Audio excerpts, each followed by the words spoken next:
سەڵاو عەزیزان خۆشەویستانی پاندا گروپ، ئێستاش ئێمە وەکو پاندا گروپ بۆ 8مین جار لە پێشنگای نێودەوڵەتی سلێمانی بەشدارین لە دیسکی ژمارە 4 عەربجی. لێوە بەشدارین لە خزمەتتان داینان بۆ 8مین جار ئەم جاریان لە پێشنگای نێودەوڵەتی سلێمانی بەشدار بنەوە. لە هەموو وڵاتانی دەوروبەری خۆمان دایمەن بەشدارین وەکو پاندا گروپ.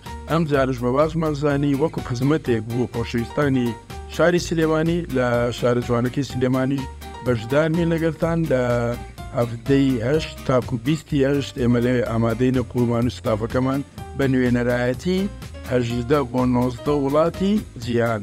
ئێمە لەوێ ئامادەینە بەوەی کە بتوان لەگە پاندا گروپ سەردانی 18 بۆ 19 وڵات بکەن. هەموو گەشتەکانتان ئایدێمە وەکو گروپاتی گەشتیاری باز دەکەین نەوەک شتی تر.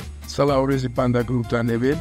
هەفتەی مانگ ئینشاءالله بە یەکتر شاد دەبینەوە لە پێشەنگای نێودەوڵەتی سلێمانی. سەڵاو ڕێز.